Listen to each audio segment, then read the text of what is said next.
This coffin on fire is probably the one Hafiz al-Assad was buried in. He ruled Syria for nearly 30 years, and his son Bashar al-Assad carried on his brutal rule after he died.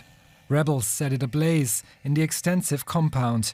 They clearly want to underline their victory over a cruel and oppressive regime, where any dissent could lead to imprisonment. This was one of the most feared places in the country under the Assads, Sednaya prison close to Damascus. Syrians called it the human slaughterhouse. Now people are coming to the abandoned facility, hoping to find clues to the whereabouts of their missing loved ones. Since 2011, an estimated 150,000 people have been detained or gone missing in Syria. Many freed prisoners were sent to hospital, as were the bodies discovered in Sednaya. They were sent to morgues, where relatives are now searching for their loved ones, trying to find closure.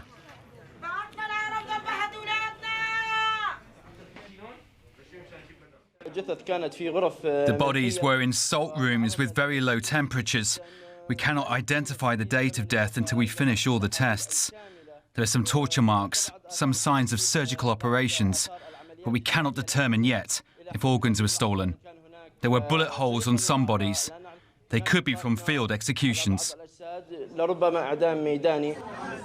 While these families keep looking for their dead, the city, by stark contrast, comes back to life elsewhere. Markets in Damascus are open again. There, an optimist mood prevails. I did not expect this. People are really happy. They're really happy. I hope that everyone comes to Syria. The situation is excellent. They say today is chaos, but there's nothing, and the situation is excellent. We are in a transitional phase. We must endure this pressure. It's a transitional phase that we hope will pass well and will be better than before. On Wednesday, the interim leaders also lifted the curfew in the capital to encourage people to go back to work and help rebuild Syria. No one knows what comes next, but Syrians seem to be ready for change. I want to cross now to our correspondent Stella Männer. She joins us from the Syrian capital, Damascus. Stella, Abu Mohammed al-Golani has said that officials involved in torturing prisoners will not be pardoned. How are his plans for the transition? How are they going down in Syria? What I hear when I talk to people is that there is really a wish for clarity these days. We really have to understand that this momentum here is really a momentum of uncertainty. From one day to another, the old rules that have been in place for many, many years are not valid anymore. And people who are here are a little bit waiting for what are the new rules and what will happen in the future. So they really wish for some clarity. So I hear from some people that they are at least positive that things are leading in a forward direction and that there are some steps taken by forming this interim government, for example. But of course, some people are very concerned as well if these steps that are taken at the moment are really leading into a better future or just a different future. I want to ask you about another part of the country in the town of Qardaha, the tomb of ousted Syrian President Bashar al-Assad's father, Hafiz, who ruled for nearly 30 years. Before him, that tomb was set on fire. How have the rebels, how have they been dealing with other symbols of the regime that was just toppled? We have to understand that Qardaha is the village where the former president al-Assad and his family are from. It is in the heartland of Latakia, and it is a region where many Alawites are living. So it is it was a very violent action and a violent message towards the old regime. And there have been many other actions the last couple of days, maybe even if they were a little bit less violent. For example, here in Damascus, people are tearing down old images and big posters with the head of Hafez or Bashir al-Assad. They are really destroying these things.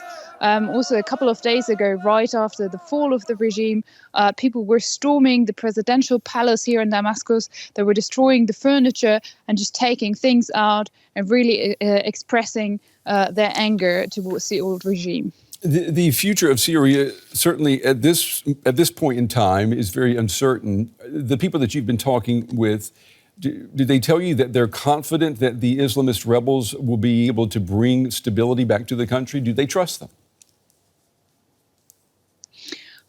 It depends a little bit to whom I talk and about what in detail. When it comes to economic developments, what I hear from people that they are a bit more positive and confident that things might lead in a good direction, as the new prime minister has promised that there should be an open market and that Syria should be connected to the global market again. So people are really hopeful for that. When it comes to freedom of expression or freedom of rights, some people do mention that they're a bit worried because they're not very sure that this new government will really emphasize on rights for all as they are promising, because what we have seen is that HTS has in its government in Idlib not often or always followed freedom of expression, and there has been some suppression of people. DW's Stella Männer in Damascus for us tonight. Stella, thank you.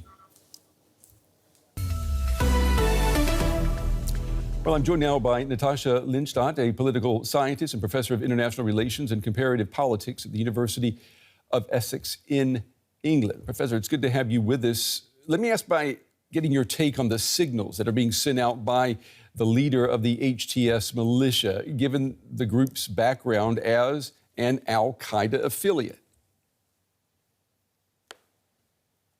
So it's really interesting, the transformation that this group Hayat Tahrir al-Sham has had since they broke free from al-Nusra Front, that was an al-Qaida affiliate, in 2016.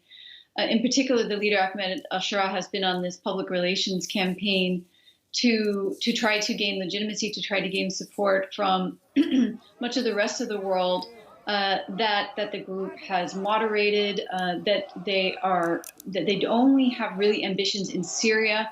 The organization has tried to Syrianize itself, and that the group's main focus was that it was anti-Assad, that it was anti-Islamic State, and that it was anti-Iranian militias.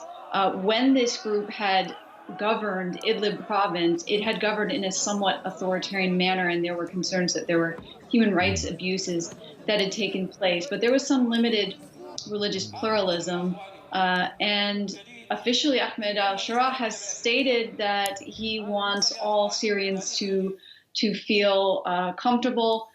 He's struck a conciliatory tone.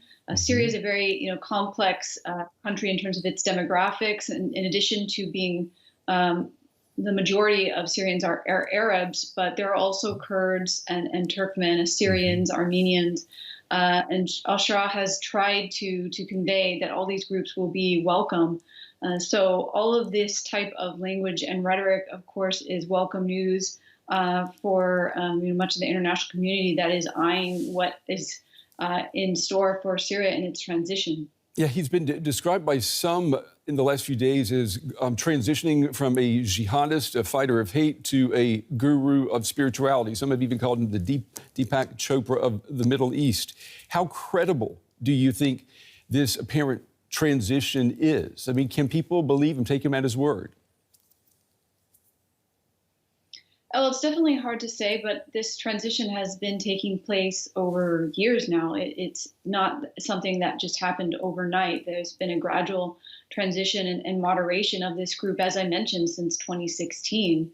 And as the organization has actually engaged in fighting with al-Qaida, with the Islamic State, it's clear that it wants to rid itself of some of these jihadist elements. I think the bigger concern is whether or not this group and other groups are going to be able to run the country effectively and efficiently in such a way that they avoid the reemergence of these types of groups, these types of violent non-state actors that could try to take advantage of this political and military vacuum. And that, of course, is what's going to be a constant pressure. And it's not just these jihadist groups that could emerge and try to take control, but there are other groups that already effectively have control over Syria, and it will be critical that whatever Syrian government that emerges has a monopoly over the legitimate use of force over its territory. Let me ask you a little bit about what happened in Syria. I mean, before it suddenly collapsed, it seems that the Assad